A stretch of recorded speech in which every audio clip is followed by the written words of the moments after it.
Welcome to Board Gamers Anonymous, episode 67. This week's feature review, Gamer FAQs, board game designers. Have you ever wondered what people are talking about when they're talking about board game designers at the table? Well, this week you'll find out everything you need to know, plus during our final round, board game designers designing your life.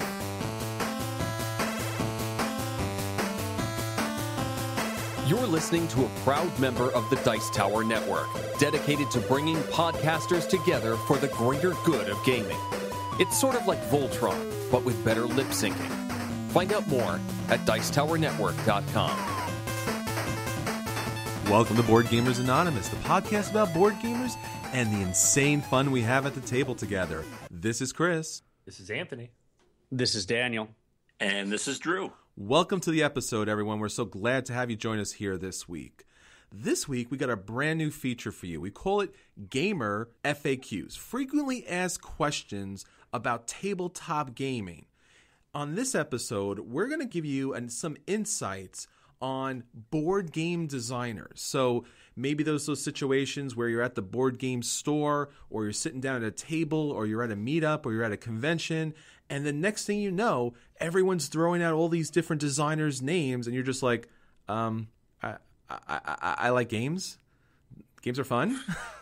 So sometimes some of this stuff can be intimidating, can be over your head, and we want to bring that down, break it down for you, and give you some information to let you know when those names start flying around, what they're actually talking about when they talk about board game designers. We'll also have our Shouted from the Tabletop, our acquisition disorders are at the table, and our final round, which is which board game designer would you want to design your life? Not your life, our lives, in reference to board game designers. So feel free to tell us about your lives. Yes, and that's another thing too. We love hearing from you. So one of the new features that we want to have come up pretty soon is we want to have a listener feedback episode.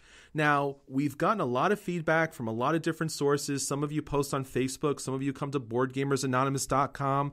Some of you come to our guild on Board Game Geek. Well, we want to continue having that happen so that we can pull together a large amount of information so that we can actually have a feature, bring all of the comments and questions and ratings and reviews on iTunes and bring it out and have some general discussion and fun about that.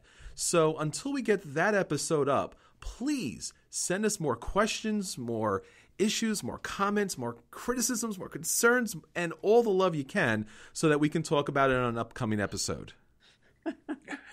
If you're going to criticize me, I've already heard it before, so go ahead.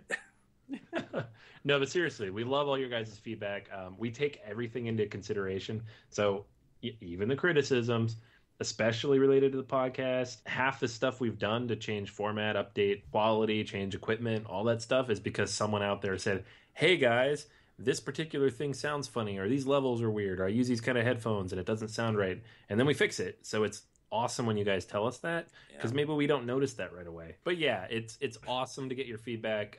I check this stuff constantly. I get a little notification on my phone for every tweet or retweet or reply that you send me, even if I'm at work, and it gives me an excuse to stop working for a minute or two and look at some board game tweets. Just shoot it over. We'll take it into consideration, and if you have questions or cool comments, we will share those with the world. And as we always said, this podcast is about connecting with you, creating a larger gaming family, and bringing everyone to the table. So let us know, hit us up, and at an upcoming episode, I would say within the next 5 episodes or so, we'll have an episode about all listener feedback. Now, with that said, Shouted from the tabletops! Sir, you're gonna need to get down from there. Yes, we got some news. It's not my feedback, but I'm going to tell you about some of the feedback we get from some interesting media sources about board gaming. The Guardian, one of Britain's leading magazines. Daniel, you remember them from last week? And they're still churning them out. Can you believe that? They are still putting out. They had a really good article last week called Blood on the Living Room Table. And it was about Game of Thrones, the Game of Thrones board game. Really interesting. It was a sophisticated approach to the game. That's what I like. If you hear something on NPR or some bland American media source, it's always about basic games, nothing too sophisticated. But the Guardian knows good games, and they know how to discuss them. and it showed the complexities of Game of Thrones. It obviously was tied into the new season of Game of Thrones, but it talked about the complexities and the rewards from playing the game. It does a really good job of telling people that there's something more than Monopoly out there. And I got to give credit every time they put out an article. Guardian really does a great job. Another source that puts out some really good board game articles, the Examiner, examiner.com. They had an article, Chris, you might really like, 10 signs. Oh, here it is. 10 reasons why we won't fund your crowdsourced game. Yeah, I had a whole podcast about that, so. They mentioned some things they probably stole from you. I'm sure they did, which is fine, because there's a lot of reasons not to fund Kickstarter campaigns, despite the fact that I always want to fund them. Yes. Many, many more than 10. Well, anyone that gets the word out and makes people stop and think. One of the best articles, one of the best reasons in that my game is different than everyone else's. I mean, of all the games you've seen on Kickstarter, how many of them have really been different? 2. Like unique. Just 2. That's all it's been, just 2. Well, another thing is, how different do you really want the game to be? I like most of the games I've played. If you go too different, I'm not going to like it anymore. Yeah, really, the best games are something that takes a familiar mechanic or theme and finds a new angle on it. Drew, what you're saying is true. I know, having watched way too many Kickstarter videos, the videos are always really funny because they talk about these innovative mechanics like card drafting, tile placement, worker placement. I'm just like, oh, God, guys, come on. Heads up, if there's a standard name for it in the industry, it's not that innovative. No. Or every iteration of Cards Against Humanity, which they think is so witty and spicy and just, yeah. Okay, the Examiner did steal that from you, Chris. That was one They of their did, 10 I'm telling you. reasons. They swiped it. God, you So gotta check them out and sue them if they stole from you. So you're saying their content wasn't original, even though they claimed it was original, Drew? Yes. Okay, then. So they're right on task, then. That's it. Hey, one of the game companies I've been following real closely, IDW, I talk about them like every other week. They're releasing their very first fantasy game in July called Awesome Kingdom, The Tower of Hate Skull. And if that title tells you anything, you know it's going to be a satire of the fantasy genre. And that makes me think they're also burrowing into Steve Jackson's niche with their lighthearted parodies. IDW is a company to watch. I'm just really impressed with their marketing plan. If you like them so much, Drew, why don't you just marry them? Why don't I buy the company? You might as well. Keep an eye out for their games. I mean, anyway, one other game, it's really trying to draw me back into the RPG world, and that's Numenera. Is it Numenera, Chris, or Numenera? Numenera. Numenera. Okay. Potato, Numenera, Numenara. Same thing. It's really that's a different kind of RPG game. But what they're creating, they're going to be releasing basically a book called Weird Discoveries. It's a book of instant adventures, which simplifies the job of GMs. You know, the main reason that I haven't jumped back into Dungeons and Dragons with both feet is that I used to be a dungeon master. I used to do all that. Then you took an arrow to the knee, Drew? No, I retired. Oh, okay. Daniel, you can still throw yourself into it. I'm impressed with you. It was a wearying task, but It can really drain you. Numenera promises to simplify the whole thing. Basically, their aim is to set up an RPG adventure in the time it takes to set up any old board game. That all you got to do is look at the GM can look at this for 10 minutes, get it all set up, get ready to go, and you can play. What board game are they playing that you can set up in 10 minutes? Yeah. Love Letter? Dead of Winter, obviously. Dead of Winter. Yeah. Yeah, it's interesting. So I think Monty Cook's involved with Numenera, and he is probably the most influential role-playing game designer, living role-playing game designer around at the moment. Sorry, and there's a fair chance he might be able to pull this off. There's been a recent push in role-playing games towards ways of reducing the bookkeeping aspect, especially on the DM. And there's a whole series of games called the Apocalypse World and various riffs on it, which are made to be like cooperative narratives almost to an extent, where the GM has a role and they do get to determine certain factors beyond the players, but the players generate a huge amount of the content in some really innovative ways. And as we get better at this, the challenge is to keep the balance between producing interesting and novel content and lightening the load. Because if it gets too light, then you just have a lookup table for random adventures, which are going to be very superficial. But do you think, well, if Cook is really a master at design of this, maybe he can pull it off. Do you think it's like a way to break into the mass market, creating an RPG that ordinary people can get into easily? Yeah, I think these games have been very friendly to new players. Another one that's up there is Luke Crane's Mouse Guard, another one that's very friendly to new players. A little bit less so than the Apocalypse World sort of games, though it's got maybe a friendlier theme to it. By taking the burden off, keeping the bookkeeping low, and making it easier for GMs, you not only make it easier for new players to get in, but you also make it easier for groups of players where just nobody wants to be the GM for the next 2 years. Right, where every week when you get together, that's the person who's been doing homework all week, whereas you guys are just here to hang out. So it's hard to get that person to volunteer sometimes. So who knows? Man. Maybe they'll make it lighter. This will get me to volunteer. I will jump back in if this really works. I do want to check it out. One final bit of news for this week is probably the biggest bit of news. It's award season. That's always exciting. For us, it's the Origins and Dice Tower Awards this week. Both announced their nominees. The Origins, as belies its origins, is very heavy on miniature games. Most of their awards are for miniature games, one form or another. But they have a pretty solid lineup of games for the best of the year. Abyss, Battle of Five Armies, Cash and Guns, Dead of Winter, Sheriff of Nottingham. Any clunkers in there? Or do you think they're all solid nominees? They all seem to be either alive or undead, so yeah. Yeah. I think they're all fair options. I think that none of those are really weak links. Now, Dice Tower doubles the number for its Game of the Year, has 10 of them. The only game that appears on both Origins and Dice Tower lists is Dead of Winter. Is that a sign that it's going to sweep? Yes.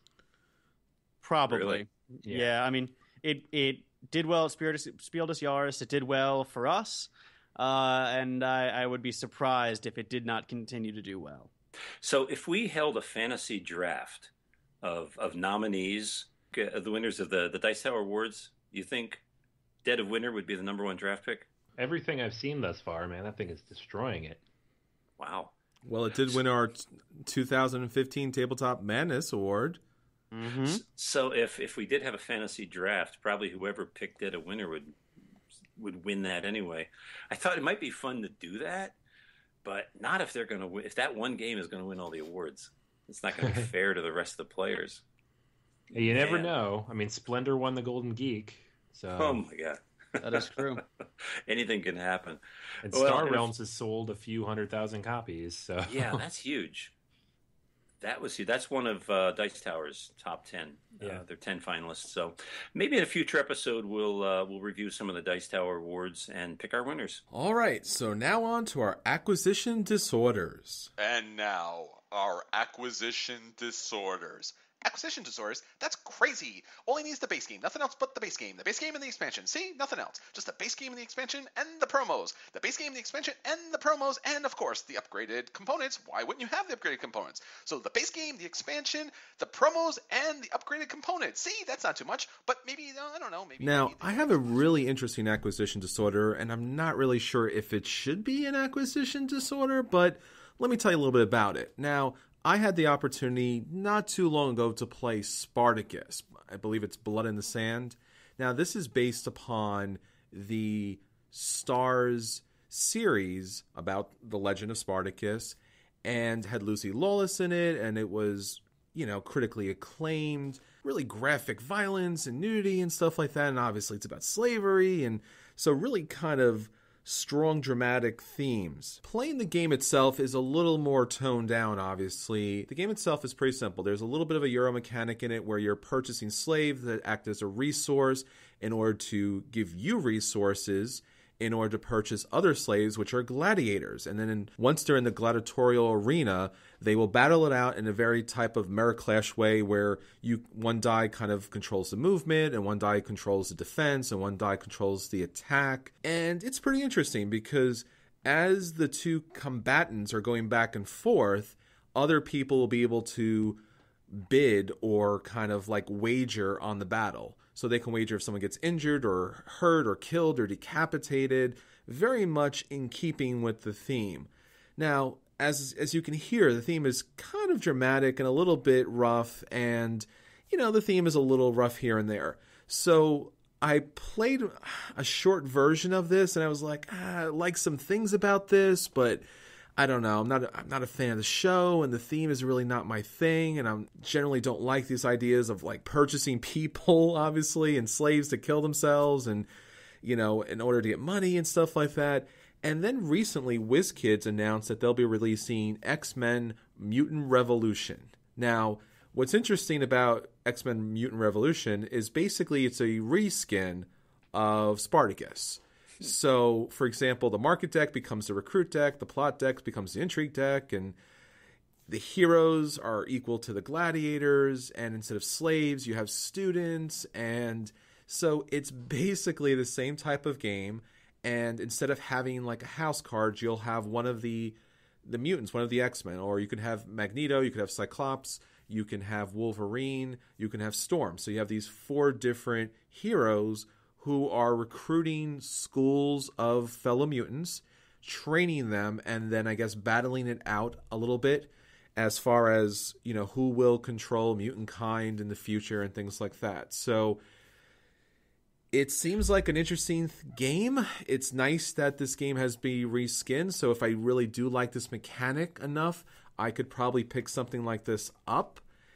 I got a chance to see some of the photos at the Gamma Trade Show for this game, and it's kind of on the line. It's a WizKids game, so it has some nice painted plastic figures, but at least the very few pictures that we saw seem to be the highest quality, more of a HeroClix type of quality of paint job here, and the components seemed probably even a little bit less so. So, as I said, an interesting situation where Spartacus had some good mechanics.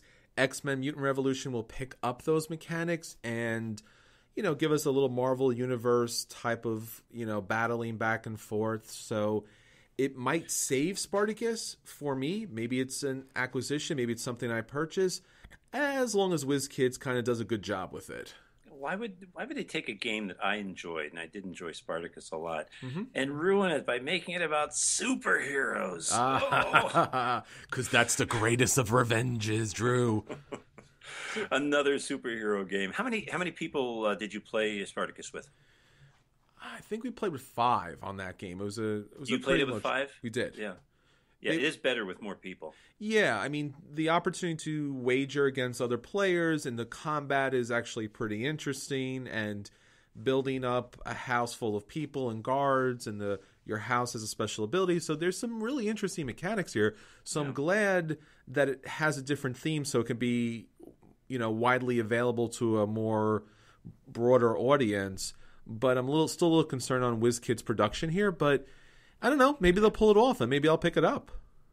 Well, or at least pick up Spartacus. I know when you got Spartacus, I think every time I came over, it's like, can we play Spartacus? Can we play Spartacus? Still on the wrap one of these days. I just wonder who played Spartacus and went, you know what this would be great as? A game about the X-Men. Like, who made that connection? Who figured that out? Who decided that? My guess is that there's a guy who goes around whose job it is to look at all games and say, could this be good with the X-Men? WizKids has got a whole fleet of those guys out there. I think it's what can we reskin with superheroes? There's a guy whose job is just to paste things, throw up against the wall, see if it sticks, and maybe this stuck for some reason. Oh man. All right, Drew, how about you? Anything on your acquisition disorders? Me? Well, like you, I'm wondering about whether this fits here. It's not an acquisition so much as a disorder. I want to play this game. Maybe you've heard of mega games. Those are not really games you can play on a tabletop. Maybe you can. Diplomacy, right? The kind of game that diplomacy is. Imagine that you're in a large room or suite of rooms where there are 30 people playing diplomacy instead of 5 or 6. That's what a mega game is. It's basically one game, one great big theme with a number of teams involved playing off each other. The current one that's really been making the rounds is called Watch the Skies. If you know the Shut Up and Sit Down guys, their podcast, they talk a lot about it. They had some good videos about their experience with the game. And it's crossed the pond, made it to New York City, and next month it's going to be in Boston. And I would love to make a trip down there and join that. Watch the Skies is basically built around an alien invasion. So you have a team of players playing the role of aliens with a hidden agenda. And then you have a bunch of all the other players are in teams playing other nations of the UN. And they all have their own agendas. Do they want to fight the aliens? Do they want to partner with them, steal their technology, science, medical? There's all sorts of different levels going on in this game. That's what makes it a mega game. And it goes on for hours. It's fascinating. If you've always loved diplomacy but wanted a different theme, this is a great opportunity. It's going on in Boston. It's probably already signed up, but you can certainly go watch. Just look up Mega Games, Watch the Skies, and on the internet and learn more about it. I can't wait for it to come back to New York. So at what point does a diplomacy mega game become indistinguishable from Model United Nations? Yeah, that's true. Backstabbing, and yeah, it comes with all of that. A Model United Nations game. It has to have that large kind of scale to be a mega game. Yeah, I mean, it just feels like you're just playing Model UN now, so why not just play Model UN? Like, just do that. Oh, no, there's a whole... I mean, there are people who created this game and who moderate it, and they'll tell you what the results are of your actions. And it has a much larger scale than just UN. You're actually interacting with alien species. You're trying to figure out what their agenda is. You're trying to make alliances with them or alliances against them. It's a whole other dimension. Very cool. Yeah. We got to do it, guys. If it comes around, we got to all join a team and get in that game. I wonder if Gen Con might have something like that, Drew. Large scale. I know they do some large scale games. We have got to look that up. Are we going to Gen Con? We are going to Gen Con. All right. Then we will check it out. Sounds good. All right, so that's our acquisition disorders this week. Now let's see what's hitting our table. And now, at the table with BGA. All right, so BGA got some games to the table this week. Yeah, so I am just a few, I don't know, decades behind the time when it comes to this one, but I finally got to play Lords of Waterdeep.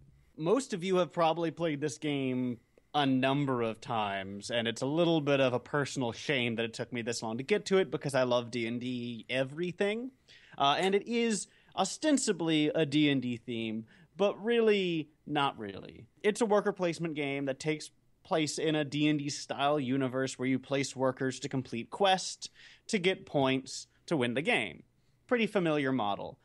And it plays like many of these sort of worker placement games play in general, these sort of mission completion, task completion, worker placement games. So if you played any of those, you'll pretty much know what Lords of Waterdeep is. I think we had a pretty good time playing. I played with Chris and Anthony, and it was a pretty fun time playing it. At least I had a pretty fun time playing it. Though I do have to admit that just with the core game, it got a little mindless after a while, right? It is on the end of simple to the point of being almost immediately instinctive kind of game. So there were relatively few turns where it felt like there was much of a decision to be made.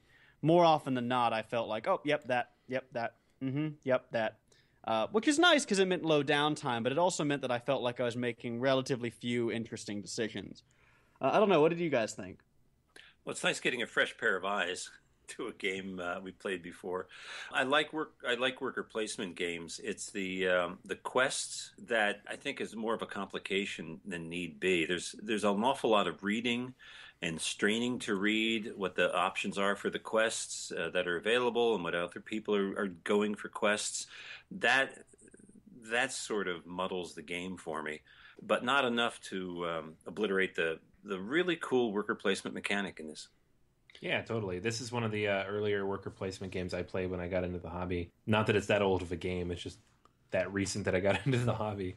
And I've since moved on to bigger and more complicated games in the genre, one of which is the expansion to this game, which we actually reviewed in our very first episode. And it basically takes anything that might rub you the wrong way about this game, at least in terms of complexity or variability of play, and kind of fixes it and enhances it. You know, obviously we're talking about the base game here, and I'm kind of with you on this one, Daniel. I don't think it's a perfect game, but it is enjoyable. I enjoy it every time I play it.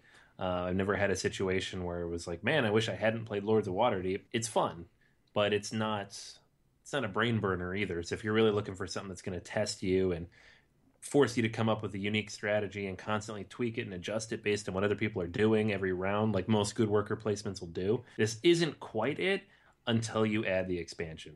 Yeah, I really do want to play the expansion. From what I've heard about it, it seems to fix pretty much everything that bugged me. And I mean, it only bugged me a little bit. I did have a good time playing it. I just was I wasn't sated by the play, right? I was like, oh, this is okay. Yeah, all right.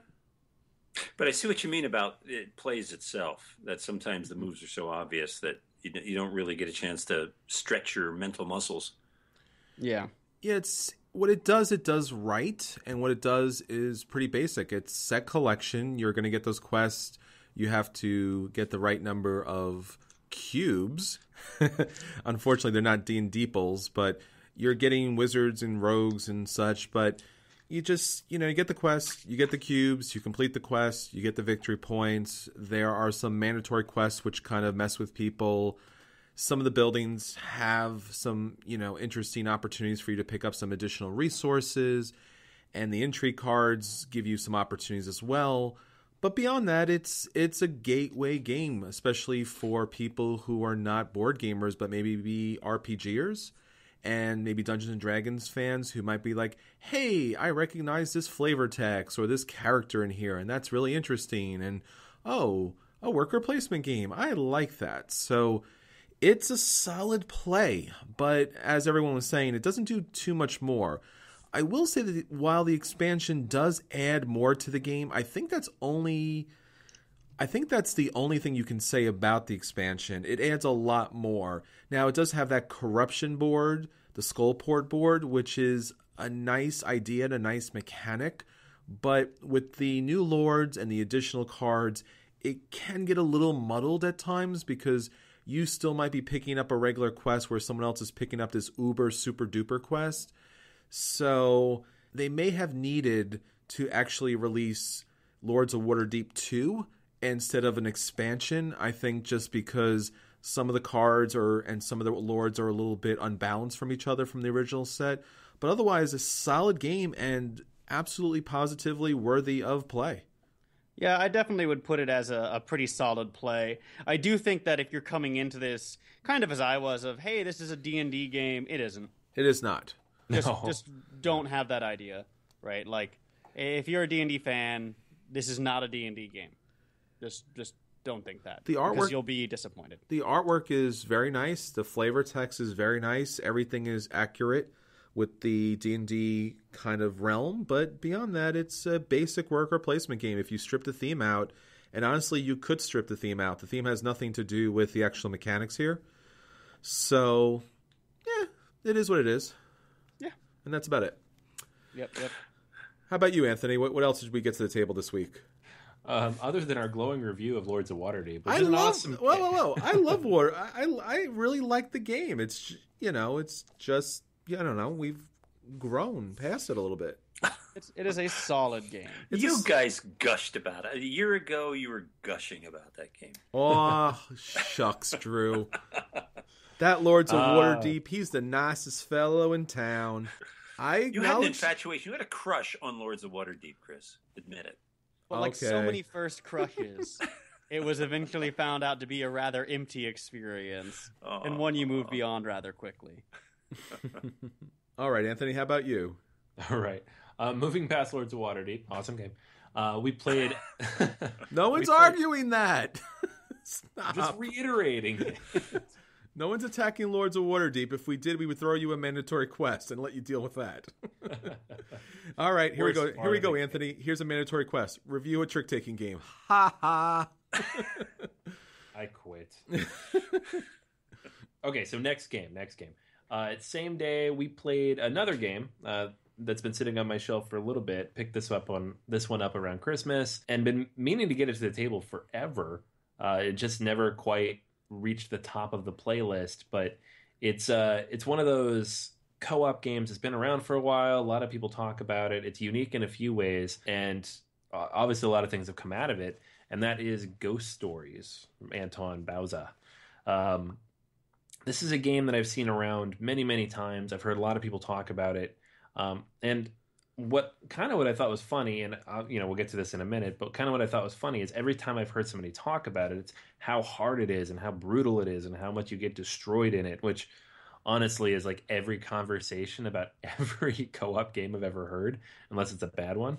We actually did pretty well in our first play of Ghost Stories, but to be fair, we did play like the intro level of difficulty, so I don't think we were, we didn't set ourselves up to be destroyed, but we certainly weren't destroyed. Could easily see where it happened, though. There was a couple moments in the game, especially towards the end, where if a roll had gone just a little differently or we'd pulled just one different card, we would have lost just right there. But we did win the first game. Normally, to me, that's not a good sign of a good co-op. In this case, I don't think it's a problem just because there's so many ways to ramp up difficulty. The game, without running through all the mechanics and, everything you have to do, basically what it is you have a grid of 9 village tiles, and then you have 4 boards around that grid, each with 3 spaces for ghosts.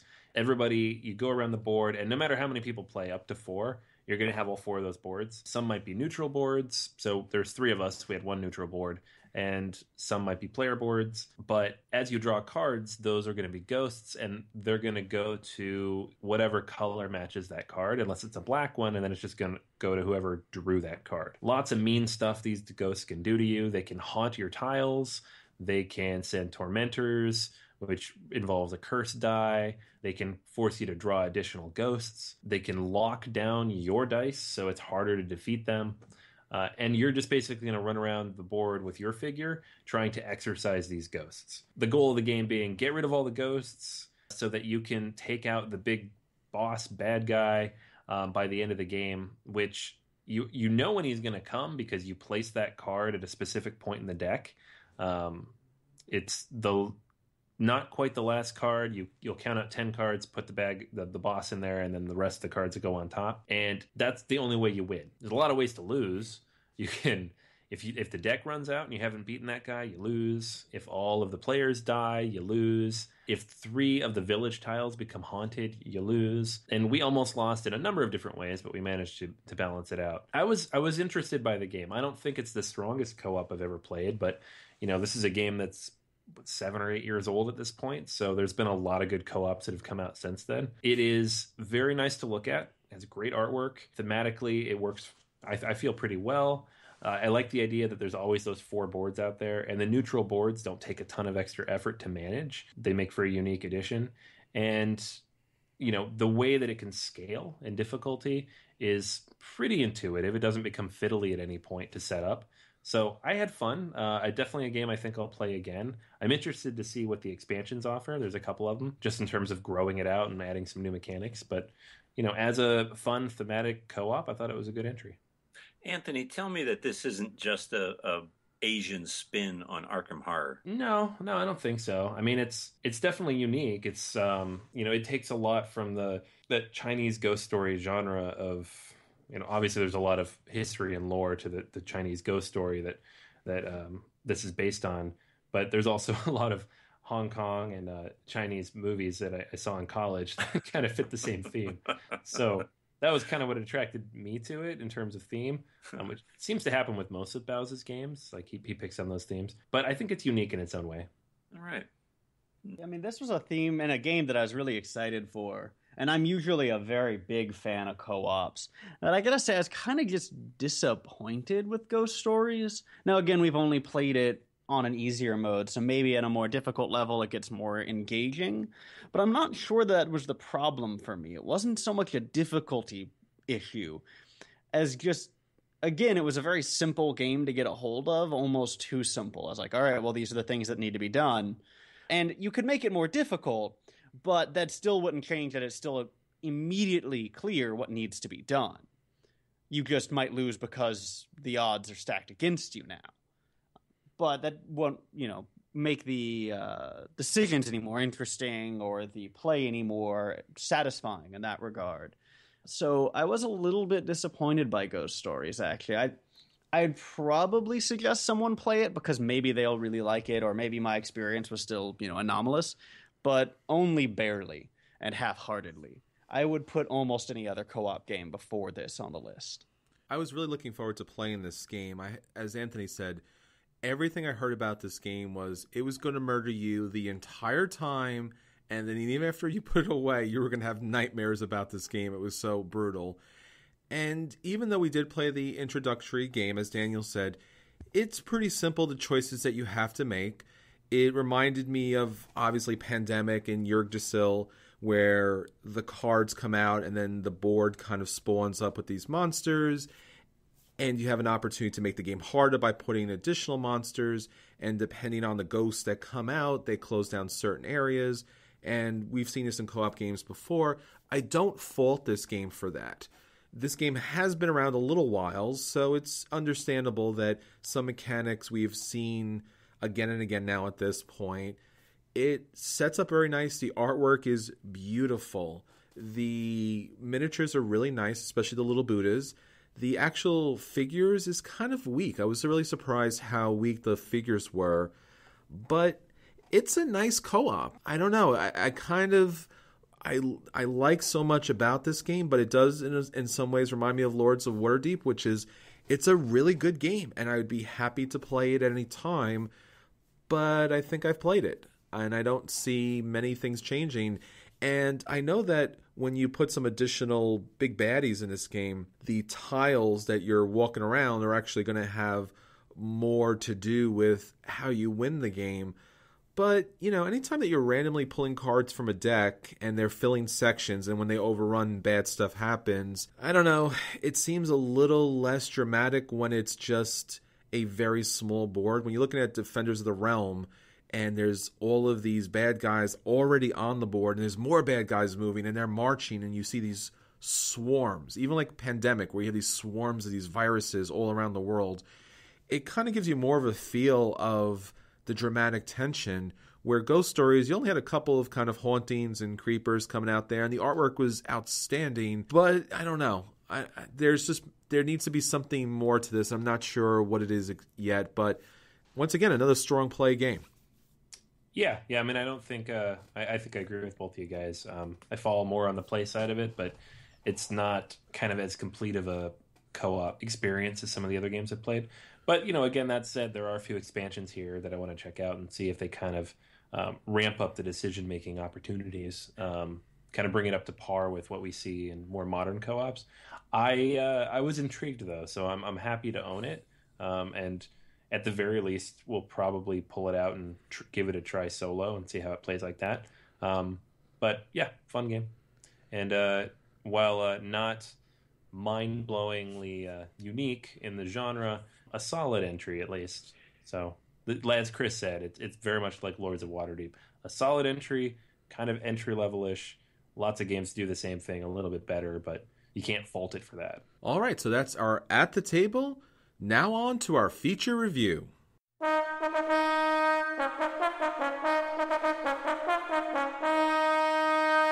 And now, BGA's feature review. For our feature review this week, we wanted to bring you some information about things that you might be hearing at the tabletop. In particular, game designers. So for our tabletop gamer frequently asked questions, this week we're going to talk about how and when game designers come up, what they mean by, oh, this is a designer board game, in comparison to, let's say, mass market games? Where do you look for the designers on the box? And who are they? And when people are talking about this game is like so-and-so type of game, what exactly does that mean? And why would anyone even say that? So with that said, let's talk a little bit about what we mean by board game designers. Drew, why don't you take it away? Well, Chris, there was a time not too long ago in a galaxy far, far away. No? When there was no such thing as a board game designer. It didn't exist. Truly. They were called board game inventors way back when. And if you talk to people in the toy industry, even today, the people who create toys, they're still called inventors. For some reason, game inventors, their name changed to designers. And that's because there used to be a middleman in the process, a game developer that worked for the publisher, and even large publishers today like Hasbro, Mattel. They have developers who take games created by obscure designers toiling in their factories and develop them for the mass market. That's how it worked even for the best inventors back then. They had a great idea, they play tested it, and took it as far as they could, turned it over to a publisher who then shaped it for a specific audience. But somehow that middleman disappeared over time. There's no longer a game developer. And the upshot is we have half-produced games being thrown up on Kickstarter all the time because nobody has shaped the game. Nobody's developed it, perfected it. And even today, the more games and expansions there are, the more quickly they're developed. The more quickly they're rushed to market. And there's a lot of great innovations. A board game designer designs games largely by inspiration nowadays. It's an art today, not a science. So it's theme-driven. So many games are all about having the right theme. And they'll even so far as to force the theme, paste it on a game. And that's why there's fewer themeless abstracts today. The abstract's gone. Inventors were fueled by imagination. Inventors would picture a final product and build toward that. That's why inventors, both toy inventors and game inventors, often have engineering backgrounds. It's science, not art. And NYU's Game Center, the home of its brand new BFA program in game design, it grew out of the school's engineering department. So I hope there's a trend back toward engineering games. I want to see the name game inventor come back and replace game designer because I think it's a cooler thing. I would love to meet a game inventor, someone who's proud of what he does and creates something new and fun and exciting. And the best of the designers today do show a good grasp of construction. They know how to build a solid game. But without a game developer, the designer has to decide for himself where his market will be.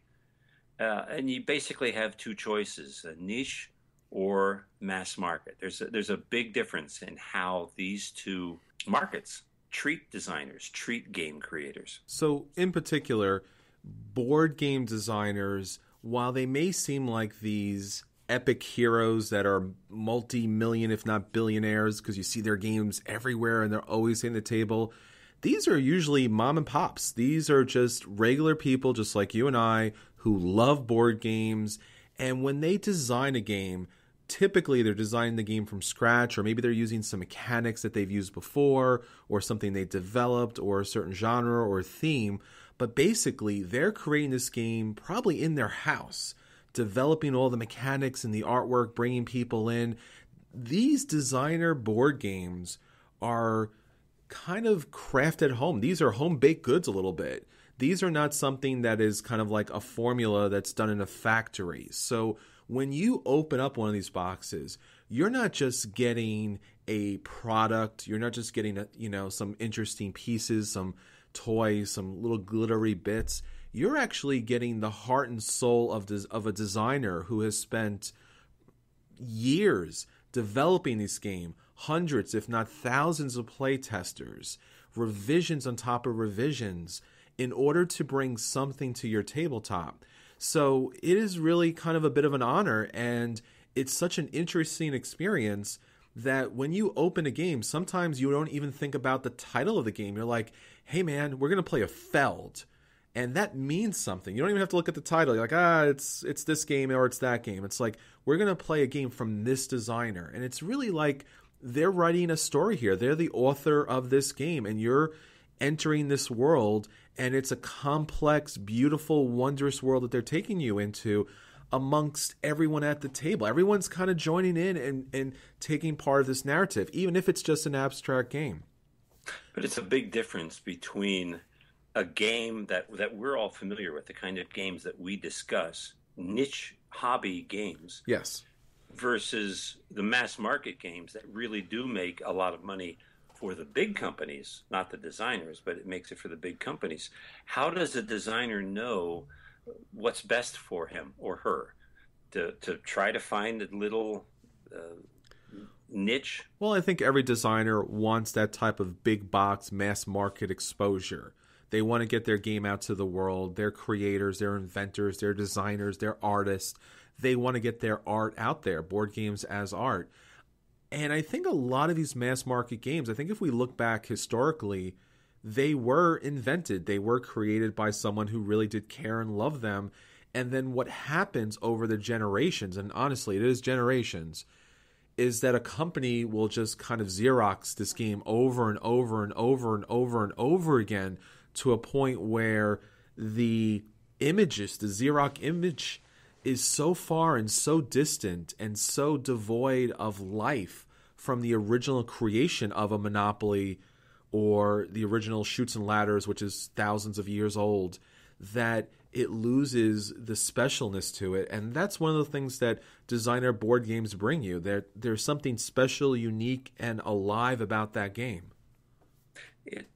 It's different than I don't know, I guess you can call them evergreen, an evergreen game like Monopoly that just never dies generation to generation.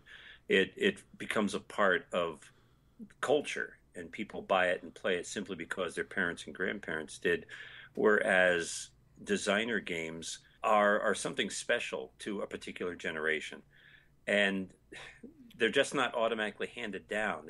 They're passionately played, and sadly some of them get lost, get forgotten over years, undeservedly. Absolutely. It's definitely, your mom making chocolate chip cookies from scratch in comparison to buying a bag of generic cookies at the store. I mean, the recipe is still kind of there, but it's been so mass marketed and overproduced and refined and pasted on themes and stuff. It doesn't really taste the same anymore. And when your mom passes away, her recipe and the way she made them, that passes too. Sure. There's a big loss. Yeah, these designer board games that we're playing all the time, they're a unique point in history, and that's why we do have these acquisition disorders, because we do want to get these games to the table. We do want to get these games as part of our collection, because it's a social interaction based in a world and a context, and the board game has its own history. I played this game with Daniel and Anthony. We had this type of time, and we survived the hordes of ghosts that came in, and we had such a great time, and he did this and I did that, and we won the day. And it's just, that game is charged, and the game, is different now. It's special. It has a uniqueness that a Monopoly is just unfortunately never really going to have anymore, because of how many times it's been produced over and over again. In different skins. Yeah, absolutely. Yeah. So when you're looking for designer board games, one of the things we want to point out, one of the main things is you'll get the board game and you'll look at the cover and it has the great artwork maybe and it has the big title, but look carefully. Sometimes it's not hard to find at all, but the designer of the board game will actually be on the board game. Now, this sounds crazy, but if you take a look at your Monopolies and your Scrabbles and all of your other games, you're not going to see the designer on the box. That says something very special. It says something very special about the industry that we love so much, that they do respect and honor these inventors when they create these great games. So just look at the box cover and you'll get an idea of the designer, and you'll get an idea of what type of game is inside. Yeah, now, who made Scrabble anyway? Nobody knows. I'm not sure, but I'm sure it was like a triple letter score, so it was probably for a lot of points, whoever did it. A bunch of Q's and Z's in a row. Yes. I think one of the more interesting things here too, when you're talking about like mass market versus designers and like having the designer's name on the box, is one of the reason the mass market games are different is that they're created by a corporation as a marketing vehicle. So it's not the entire idea of the game, even if it's something that was, invented 100 years ago and was possibly even a good game, is that it's been refined and revised and optimized and polished to present it to a mass market. That's the whole point of it, of these big, billion-dollar conglomerates, is they're trying to make money, obviously. So to them, the most important thing is whatever's going to reach the widest audience. Whether that's building the newest board game based on Twilight, Volume 6, vampires, whatever. I love that book. Sparkle Moon 3. I don't know. The Revenge. It doesn't matter if the game's any good, because the marketing is, look, characters from this movie you like. Boom. It doesn't matter who the designer is. And one of the cool things we've learned over the years is that some of the designers we really like have worked on some of those games, and their names aren't on them, whether they want them to be or not. But it's the market, the industry kind of crosses over in certain ways you don't always see above the water. But in the end, the quality of the game, of a mass market game, has less to do with how good the game is or how much time was spent building it or how much time was spent playtesting it, and more to do with how many people are going to be interested in this beautiful box cover and how many stores will carry it, because we have this massive distribution channel. The designers kind of get to build the game they want to build it, and whether they go to a publisher and that publisher kind of helps them refine it and test it and tweak it a little bit, they build that game and then they take it to the publisher and say, hey, will you publish my game? Not the other way around. So that's one of the huge differences. It's not, these companies like Asmodee and Fantasy Flight and all those guys, they're marketing these games, but they're not, it's kind of like the difference between a Francis Ford Coppola movie and a Marvel movie. Those movies are designed years in advance with a story in mind to promote. And while they are good, they're very, very, very, very polished. They're promoting the brand more than anything. Yeah, and as you said, they're just a vehicle to sell a theme. So I know that my cousin really likes that TV show, and look, there's a game, with that TV show theme. I'm going to buy that for them, not knowing that there's not even a game in there, but that's all I need to know, right? To follow what you were saying, Anthony, a great example of the difference between the two types of markets, the mass and the niche. They're not mass market companies are not interested in inventors and their inventions. They buy up ideas and then polish them as a marketing tool, like you said. And the best examples are Scrabble and Monopoly, which were not invented. They were just rewrites, basically, of much older games.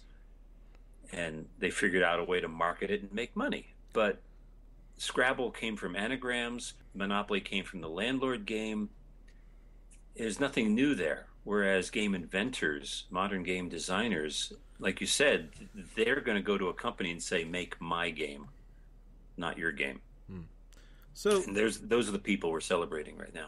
So that being said, let's talk about those actual designers. So when you're at the tabletop and people are throwing around some board game designer names, we want you to know exactly what that means. So some of that is those designers created certain games that everyone plays, or just outstanding games, or sometimes those designers create certain mechanics that are used over and over again. So instead of describing a mechanic, or instead of saying a worker placement game, you might say, oh, this game is just like an Uwe Rosenberg game.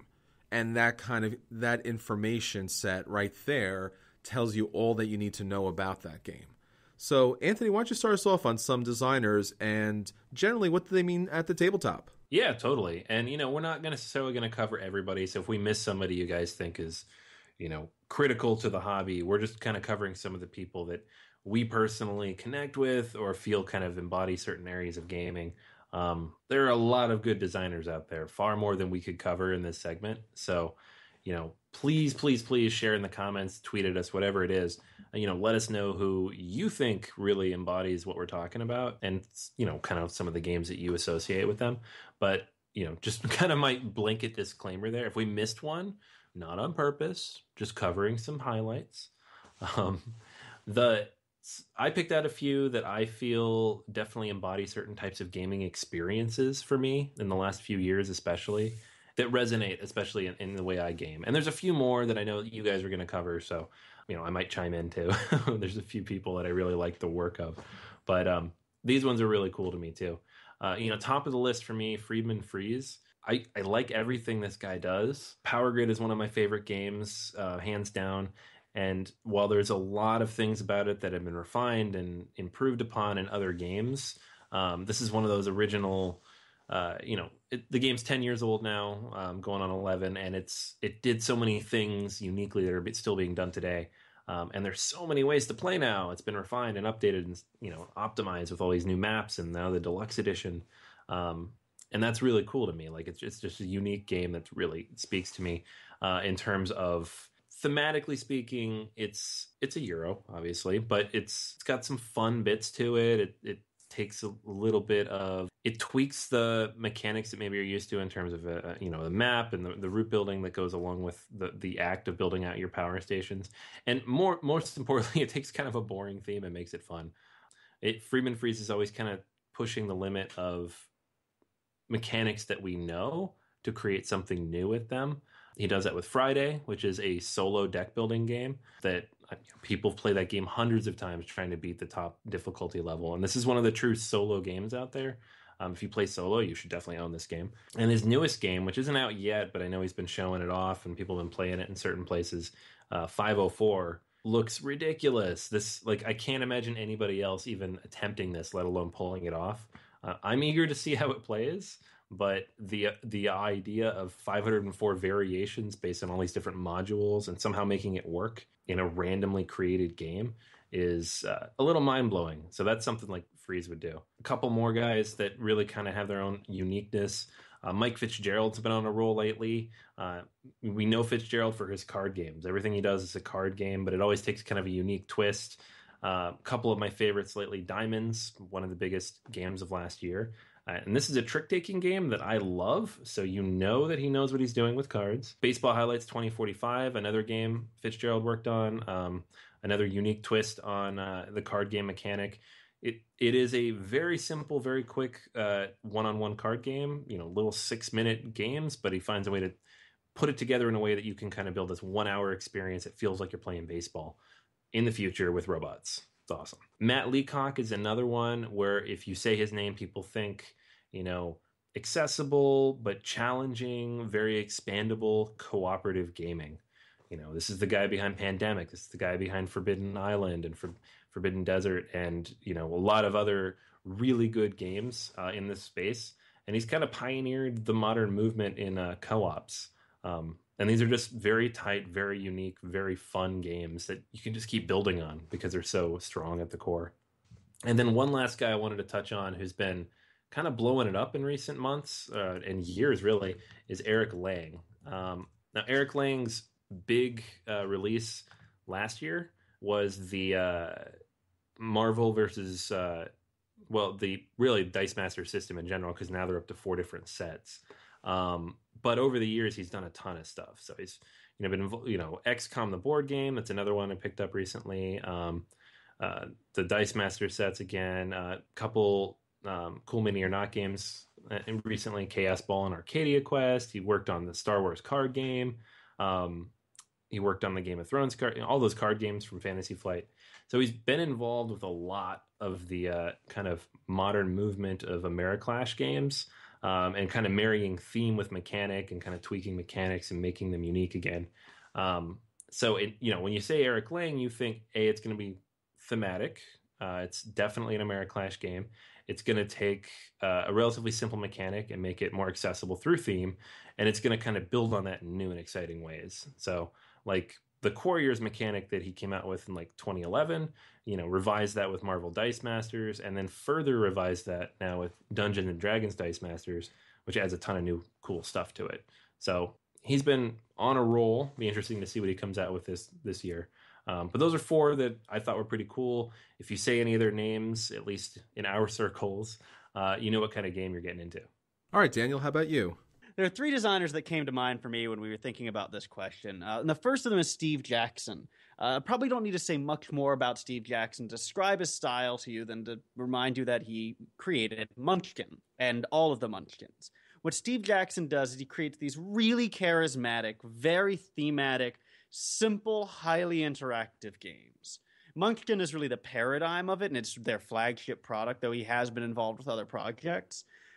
So when you play a Jackson, you know you're going to be doing probably a little bit of backstabbing, probably a little bit of pile on the leader, but it's going to be a simple and highly interactive game.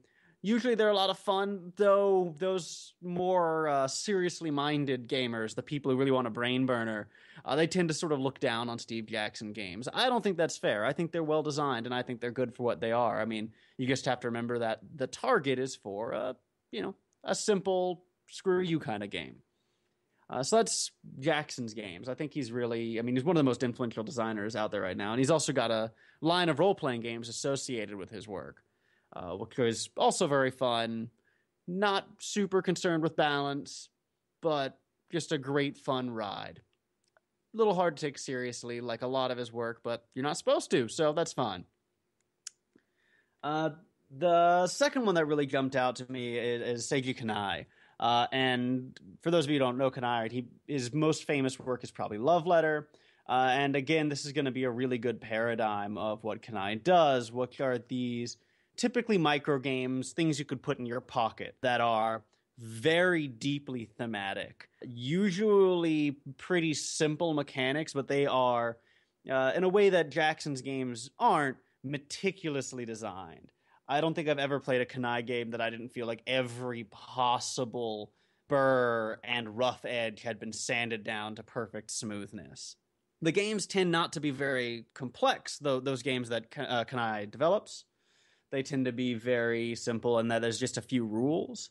But the way that the rules are set up tends to make for a lot of replayability and a lot of exchange between players in a, I think, pretty enjoyable way. His other games include things like Cheaty Mages, again, another micro game where you're going to be mostly playing on player interaction with a minimal rule set that stays out of your way and doesn't trip you up. And that's one of the things that I really love about Kanai. Right? I don't like a game that gets in the way of me playing it. And none of his games will do that. And finally, the last one that jumped out to me was Rosenberg, Uwe Rosenberg. And there are really two kinds of games that Uwe Rosenberg has done. The first is Agricola, and all versions of Agricola, and Caverna, which is essentially Agricola 2.0. Agricola, bigger, better, and uncut kind of thing. And so he's really got these sort of, if you were going to be mean about them, you'd call them farming simulators. Worker placement-y games. And they're, to me, actually the paradigmatic worker placement. These are the ones that I think of first when I think of worker placements, and I'm pretty sure that's not just me. And then there's Bonanza, which is totally a different game, a set collection card game that seems to be something of an exception for him. I don't know if you guys have that same perception. But to me, it looks like almost all of his games are in the exact same genre, which is the Agricola Caverna worker placement genre. And then there's Bonanza, which is just, doing its thing in the corner there. Oh, God. Okay. I love Bonanza. It just doesn't feel like a Rosenberg game. If I played Bonanza and I looked at these three people and tried to figure out who made it, I'd probably go with Jackson. Yeah, it's funny. Here's a guy who, at a very young age, one of the first games he designs, creates a classic. It's an evergreen game. And then he turns his back on it and says, I think I want to do something else. Yeah. I don't know. Unlike Jackson, who said, hey, people seem to like this Munchkin thing. Let me make 458 versions of it forever. Well, not necessarily a bad thing. People like those 458 versions of it. Uwe Rosenberg sort of backed away from Bonanza and really focused his effort on Agricola-style worker placement, hand management, card drafting games. And those are really what are indicative of the Rosenberg style. So there's a little bit of a trick there that if someone says, we're going to play a Rosenberg, don't think Bonanza. Right, think Agricola. It's the same sort of, if you hear hoofs, don't think horses, don't think zebras, think horses. If you hear Rosenberg, don't think Bonanza, think Agricola. That's what you're going to end up playing, probably. sort of a worker placement game with usually an economic agricultural twist. Most of the games I've played by him tend to be in that zone.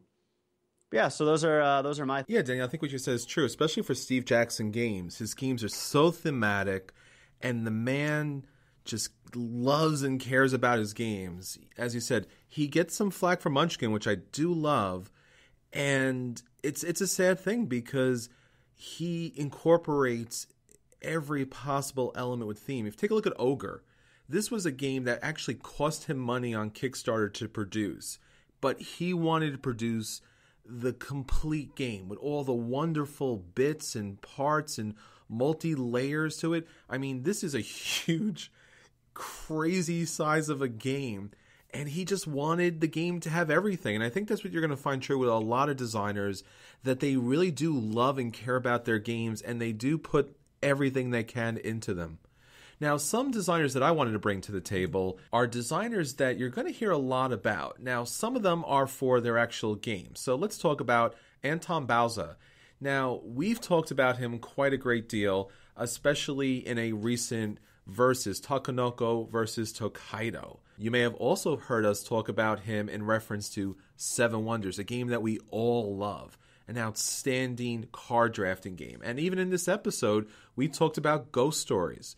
Now, if someone's talking about a Bauza game, they're talking about a game with high-quality components, beautiful artwork, good entry-level type of accessibility that brings everyone into the game, and fun, really just fun, absolutely fun types of games. You may remember Rampage, or actually its new title, The Terror Meeple City. So that was another Bauza game. Now, once again, maybe not the heaviest of games before, but if someone says they're going to play a Bauza game, you want to keep your eyes open for that. And especially with Bauza games, especially with Seven Wonders, multitudes of expansions, and even Takenoko's going to get an expansion. Tokaido's getting a Kickstarter Deluxe Edition expansion, which I can't wait for that to come out. But in all, high quality, lots of fun, brings everyone to the table. Now, another opportunity to actually bring everyone to the table on a different situation would have to be Stefan Feld. Now, we've talked about Feld a lot. We're Feld fans. Now, you probably hear us talk about Feld in reference to point salad games. So if someone says to you that this game is like a Feld, or this is a hardcore Feld game, they're talking about being able to play a Euro game that is, I wouldn't say it's definitely not a gateway game, but it's definitely not the heavy democker type of games. It's a good, solid, weighty Euro that's going to allow you to score points for pretty much anything that you do in the game, which is actually nice because sometimes when you're playing Euros, you spend so much of your time trading one resource into another, that you're actually not doing much of anything. But with a Feld game, you're actually doing a number of different things that are going to score you victory points throughout the game and give you a sense of how your engine's running. So a Feld game is going to be a game that is heavy on mechanics, somewhat light on theme, but it's a lot of fun if you're a Euro gamer. Now, on the deeper side of Euros is Matt Gertz. Matt Gertz is best known for his rondel mechanic. He's created games such as Imperial, Antica, Hamburg, and the brand new Concordia, which is getting a lot of gameplay.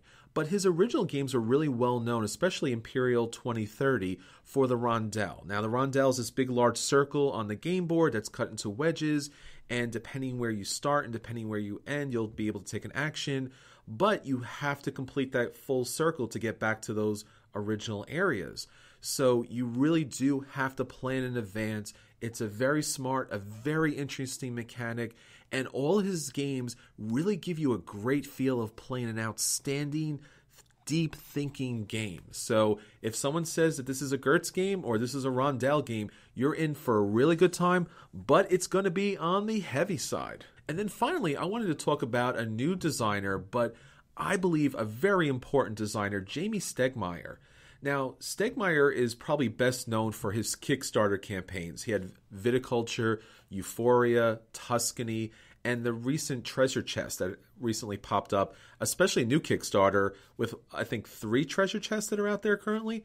Anthony would know about it. He's already backed all of them. So he's best known for these Kickstarter campaigns because he understands the market, he understands the promotion of the Kickstarter, but most importantly, he understands what gamers are looking for.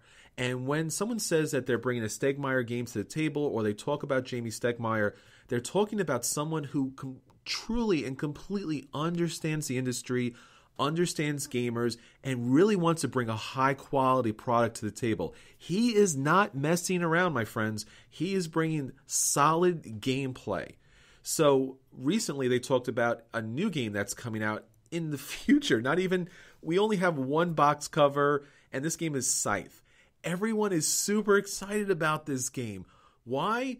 Is it because they have pictures of the miniature or they have the rule book? No, it's because Jamie Stegmaier is involved with this game. And that means so much when you're sitting down at the table that you know that designer really cares about gaming and really cares about the gamers at the table. And right now, there's no one better than Stegmaier as far as designing a game for gamers. But that's the new guys. What about you, Drew? Anybody from old school? Well, funny you should ask. Most of the guys, I would say almost all of the designers you guys have talked about, they're going to be remembered long after they've stopped designing, long after they've passed from the scene and gone on to the great board game in the sky. And there are 3 designers that I want to remember. I want people to remember who have passed away a number of years ago, because their games are still being played. Their games are still respected. One of the games that everyone of a certain age, including me, has played, Avalon Hill games, war games. I played Gettysburg as one of the very first games I ever played. War games don't get a lot of love anymore, but it's something I think almost all teenagers have played at one point or another. Gettysburg was a classic. It was played originally on squares. Now it's played on hexes. It was designed by a man named Charles S. Roberts, who actually created a number of landmark war strategy games, Tactics and Tactics 2. He came up with a very simple, a very elegant mechanic of using chits, little pieces of cardboard, square pieces of cardboard, instead of expensive miniatures. I mean, the British were playing war games all the time with their tiny little miniatures marching around the floor and marching around tables. Yet he created games that everyone could play straight out of a box. He created a company to sell those games, Avalon Hill. And though it's now owned by Hasbro, it's still churning out some very high quality strategy and war games. Great designer. He's still being played. And they even created a series of awards in his honor of historical war games that even today, Charles S. Roberts. Another designer that we've played, we may not know him, Alex Randolph. He was a designer of abstracts for the most part, and yet he could create so many different types of abstract games. One of his last ones back in the 90s, I think 99, was Ricochet Robot, which is sort of a puzzle game, something that everybody could play together cooperatively to find a solution to. And yet he was creating games back in the 60s for 3M when this manufacturing company was trying to create some sophisticated games for the game rooms of the day. He created Twixt. Very simple, yet elegant abstract game that I played a lot when I was young. It still can be purchased in a game store. Twixt, very simple. Alex Randolph, another name to remember. And then finally, the name that everyone should know, every board game player should give a moment of silent thanks before each game, and that is Sid Sackson. I think he's the greatest inventor of all time because of all the people that we have named and all the styles and all the categories that we can fit these designers in, Sid Sackson defied categorization. He defied it, thumbed his nose at it. He created games in so many different genres. He was a man who studied games, who played games, who loved games, and he was an engineer. Just like I said, he knew how to create a great game. He took notes, he collected, he lived and breathed games, and he created one of the greatest finance games, and it's still being played and still loved, Acquire. That was also part of 3M's bookshelf games, along with Twixt. And a couple decades later, he created another game that's still being played today, Can't Stop, one of the greatest push-your-luck games, dice games ever made. He created so many other wonderful games that we still know and play, and I think I would love to see an annual convention of playing nothing but his games. These three men, along with many others long forgotten, deserve to be remembered. There's one other person I wanted to mention who's still inventing games, and I hope he doesn't get forgotten because he's a real good one, Chris Berm. He's a Belgian designer of abstracts. And that's a very simplistic way of saying it, because what this man does with an abstract game, through his GIF series of games, and it's spelled GIPF, he elevated the abstract game to a work of art. Now, I'm attracted to a good theme. I love a theme. It draws me to a game. But really, I know that most games are just abstracts with a thin veneer of theme overlaid. What Berm has done is strip the veneer from a game and lets the abstract's natural beauty shine through. He's an artist, a master of that craft of games. And he's someone, please don't forget, Chris Berm. Those are my favorites. I do also want to include Rainer Knizia, but I'm going to save him. I'll talk a little bit about him a little later. Back to you, Chris. All right, so hopefully now you got an idea of when these game designers' names are batted around at the tabletop, exactly what that means. It's the reverence that we have for the designers, their great inventions, their crafts, their designs that they bring to the table, the fun, the enjoyment, the brain burn that they give us, and an opportunity to talk about our hobby in new and interesting ways. So hopefully next time you're at the table, this will make a lot more sense to you. So with that being said, now on to our final round. And now, our final round. And for our final round tonight, of course, we're going to talk about board game designers. But which board game designer would you want to design your life and create a game based on your life? And I was saving Rainer Knizia for this moment. I've enjoyed his games. He creates mostly two-player games, so they're intimate. And I could get into that. Wouldn't mind having a partner in my life. Two-player game would be perfect for me. He designs mostly card games. In fact, there are some people who think he designs the same game over and over again, but that's actually an advantage. His kinds of games, the intimate card games, mostly linear boards, where you're playing cards to move your men one side or another up the board, or you're playing it onto this linear board. But each game he makes is an interesting variation on a theme. Interesting variations I like in life. There's certain things I enjoy. I don't want the same thing, but I want a variation of it. And I would love to have more and more of those variations to keep it interesting. Knizia, I think, does this very successfully. I would want him to design my life. What about you guys? Well, for me, it's just going to have to be Feld, because I want that point salad. I want everything I do in my life to count like 10 times. I want to get just credit for everything. I want my score at the end of the game to be in the hundreds, if not the thousands. So it's got to be Feld for that. Well, I think for me, if I had to have a designer design my life, I think I want to live a multitude of lives. I want to live as many lives as possible. I want to live a multi-universe of lives. So that being said, I'm going to have to go with Steve Jackson Games, because as Daniel was saying earlier, he takes a theme, he takes a game, and he just blows it up to astronomical proportions and then just multiplies that universe seemingly 1,000 times. So I want to live 1,000 lives in 1,000 different themes in 1,000 different ways. So it's going to be Steve Jackson Games. Basically, you want to be everywhere all the time. I want to be everywhere. I want to be a knight. I want to be in space. You know, I want to fight the undead. I want to be a cowboy. I want to be a pirate. Yeah, I want to be all of those things. Cool. That is our final round for today. So that's everything for this week. Be sure to keep in contact with us on Twitter, Facebook, BoardGamersAnonymous.com, our guild on Board Game Geek. Support us on Patreon if you think this episode was worth at least $1. And email us. We want to know all of your questions, everything that you want to let us know so that we can get together that listeners episode. This is Chris. This is Anthony. This is Daniel. And this is Drew.